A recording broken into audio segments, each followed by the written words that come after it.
In this video, we're going to look at solving radical equations, or equations with radicals. So first, let's go over a few of the steps we're going to use. First step is to isolate a radical. So the reason why I'm saying isolate a radical versus isolate the radical is because you might have more than one radical in a problem. So your first step is to get one radical alone on one side of the equation, everything else on the other side of the equation. Once you've done that, then you're going to raise both sides, not individual terms, but whole sides of the equation to the power needed to cancel the radical. So if you have a square root, you're going to square both sides. If you have a cube root, you're going to cube both sides. If you have the fourth root, you're going to raise both sides to the fourth power. Whatever is needed to cancel out that radical. And then you might repeat those steps if you have more than one radical involved. So you would do these steps, get rid of one of the radicals, and then worry about getting the other radical by itself, and then raising both sides to the appropriate power and getting rid of that radical. And then once you've done that and gotten rid of all the radicals, you're going to solve the equation as you normally would. Maybe that's a linear equation. You can just work on getting the variable by itself. Maybe it's a quadratic. You have to factor or maybe use different ways that we may eventually talk about. But you're going to solve it as normal. And then the last thing, if the problem started with even roots, so square roots, fourth roots, sixth roots, eighth roots, so on, if it started with one of those, then you do need to check the solutions. It's not that you did any of the math wrong, but in those cases, sometimes answers show up that aren't really answers to the problem. We call those extraneous solutions. You need to verify that those solutions you get are not actual extraneous solutions. So we'll probably see one of those or more than one through this video. Alright, so let's say I want to solve this problem. So the first step, isolate the radical. So I need to get that -5 to the other side of the equation, so I'm going to add 5, and I get the radical by itself, cube root. So I ask myself, what exponent or what power is the opposite operation of cube rooting? And the answer is cubing. I need to cube both sides. That'll cancel out the cube root, and so that'll leave me 2x minus 3 on the left-hand side. And on the right-hand side, I'll get 216. And then I'm going to solve this linear equation like I normally would. So I'm going to add 3, get 219, and then get rid of the coefficient, so divide both sides by 2, and my answer is 219 over 2. Now, I do not have to check this. I can if I want. You can check any answer you ever get in solving an equation, but the issue here is whether this answer could possibly be an answer that doesn't work, assuming I did all the math correctly. And the answer is, because this was an odd root, this will work. If I've done all the math correctly, it will work. Let's look at this problem. So first step, isolate the radical. Well, hey, it's already done. Great, I'm going to skip that step. Second step, raise both sides to the power to get rid of the root. So I got the fourth root, I'm going to raise both sides to the fourth power. On the left-hand side, that gets rid of the root. On the right-hand side, -1 to the fourth power, it would be +1. And I'm just going to solve this. So subtract the 2 from both sides, and then divide both sides by 3, I get -1/3. And now, because I started this problem with a fourth root, that's an even root, I need to check those answers. So I'm going to plug -1/3 into the original statement for x, work that out. So 3 times -1/3 is going to be -1, plus 2 is going to be 1. The fourth root of 1 is 1, not -1. So this is not a solution. There's no solution to this problem. It may be that in some cases you get more than one answer, and you check both of them, and maybe they both work, or maybe one of them works, or neither one works. So you kind of have to see that. In this case, we got one answer. It didn't work, so there's no answer to the problem. All right. Before I go on, I want to make a comment about expanding two-term expressions when you square it, because when we talk about squaring sides, you might have more than one term involved. So if I take something like this, what this is saying is I have a term plus a term, and I'm squaring that.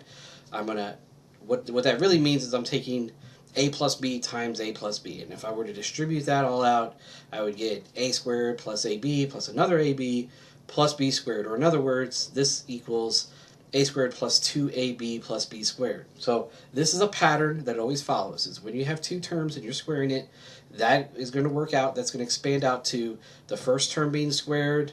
In the middle, it's going to be 2 times the first times the second term. And then at the end, it's going to be the second term squared. It always follows that pattern. And so in the future problems here, I'm not going to actually work it all out. I'm just going to say this is how it expands out to. And I want to make sure you understand that. So I'm going to do a couple examples here, kind of show you how this pattern works. So 2x plus 3 quantity squared. So first thing you need to do is decide what's a, what's b. So a is 2x and 3 is b. And then I'm going to say, okay, well, according to the pattern, it's going to be a squared, so 2x squared, and then 2 times 2x times 3 in the middle, and then 3 squared. So that's how the pattern is going to go. And again, I wouldn't write this stuff down. Normally I would just say, okay, the answer is going to be 2x squared is 4x squared, 2 times 2x times 3 is going to be 12x, and then 3 squared is 9. And so all I would write down on my paper is 4x squared plus 12x plus 9. Now, if you need to write out more than that, that's fine. But understand on these videos, I'm not going to do that. Similarly, this one, oh, there's a radical involved. Does that change it? Well, no, not really. It's still the same pattern. It's still, you got to figure out who A is. A is 4. Who's B? In this case, negative the root. And it's oftentimes to think of that as negative root. Don't focus so much on 5 minus x. It's negative root. And so what's the pattern? It's the first term squared plus 2 times the first term times the second term, and then plus the second term squared. So 4 squared, 16, 2 times 4 times the negative root, so negative 8 times the root, and then the negative root squared, a negative times a negative is going to be a positive, and then when you square the root, that cancels out the root symbol, you get 5 minus x, what's inside. So 16 minus 8 root 5 minus x plus 5 minus x. So that's how that expands out, and you're going to see that in the rest of the video. If you ever are confused, where did this stuff come back to this part of the video and kind of walk yourself through it and see how that works out, what we're doing here. So okay, so let's say I'm solving this. So first thing, isolate the radical. So I got to add that x to the other side. Now what I need to do is get rid of the square root, so I'm going to square both sides. Oops, went too fast. All right, so I'm going to square both sides. And so on the left-hand side, square and square root cancel out, I get 4x plus 17. On the right-hand side, I get x plus 3 quantity squared. So again, that follows that pattern. The first one squared. In the middle, it's the first term times the second term times 2. So x times 3 times 2 is 6x, and then 3 squared is 9. Now I have a quadratic equation. So, one way to solve this is by factoring. I'm going to get it equal to 0. So bring that 4x and that 17 over. And then I'm going to factor this. Factors of 8 different by 2 are 4 and 2. And set those equal to 0, and you get negative 4 and positive 2. Now, because this started with a square root, I do need to check these answers and verify that they work. So if I put negative 4 in the original statement for both x's, I got to put it in for both x's at the same time, well, then I get negative 16 plus 17. That's 1. Negative 4 is the same as plus 4, so this is 1 plus 4. Square root of 1 is 1. 1 plus 4 is not 3. So negative 4 did not work. Let's try 2. So 2 times 4 is 8. 8 plus 17, that's 25. Square root of 25 is 5. Minus 2. So 5 minus 2 is 3. Yes, x equals 2 is a solution. So you saw we got 2 answers here, but only one of them actually works. Sometimes both of them work. You just got to see how it works out. All right, one more. Now this one has 2 roots in it. So this is probably the most complicated type of situation. First thing, isolate one of the roots. So I'm going to subtract that square root of x minus 1 to the other side, put it with the 2. Now I have a root all by itself on the left-hand side, so I'm going to square both sides because this is a square root. That's going to get rid of the root on the left-hand side. But again, I have one of these 2 terms being squared. So on the right-hand side, I'm going to get 2 squared, so 4. In the middle, I'm going to get 2 times the root times 2, so negative 4 times the root. And then the third term, I'm going to take negative root, square it. Negative times a negative is going to make it a positive. Square the root, you're going to get what's inside, the x minus 1. So that's where that right-hand expansion, how that works. Square the first times second times 2 in the middle, and then square the last. And you get that. Now I need to get this equal to 0, so I need to move the 4 and the negative 1, which is 3. So subtract 3, whoops. Sorry. Subtract 3 to both sides, it's negative 8. Get rid of the x, so subtract the x, and gives you 2x. So we get 2x minus 8 equals negative 4, square root of x minus 1. Now at this point, I got some options here. I could leave this as it is and square both sides, just straight up. And that's fine. That'll work. Alternatively, I could say, well, I'm going to get rid of that negative 4 in front of the root. So I could divide both sides of the equation by negative 4. And if you're okay with working with fractions, great, that'll work.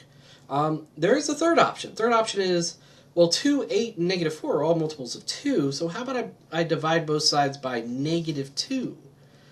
And that would make things, it wouldn't get rid of that multiplier in front of the root entirely, but it would make it smaller. And so it's going to make the numbers I'm going to have to deal with smaller. So any of those three options, this is the option I'm going with because, I find it the easiest option.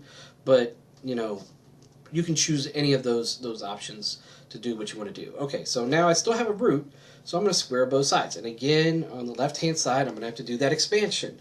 Negative x squared, so x squared. Negative x times 4 times 2, so negative 8x. And then 4 squared, 16. On the right hand, it's a little different. They're not adding. So what you do is you just square the 2, and then separately you square the root. So you square the 2, that gives you 4 times the result of squaring the root, so 4 times x minus 1. And then we just need to distribute that right-hand side. And now, again, it's a quadratic. Let's get it equal to 0, maybe factor it. So subtract 4x, add 4. And now we can factor that. Factors of 20 that add in 12, 10 and 2. Set those both equal to 0, so x equals 10, x equals 2. And then we're going to check them because, again, we have even roots. Put the 10 in for both x's. 30 minus 5 is 25. Square root of 25 is 5. 10 minus 1 is 9. Square root of 9 is 3. 5 plus 3 is not 2, so 10 did not work.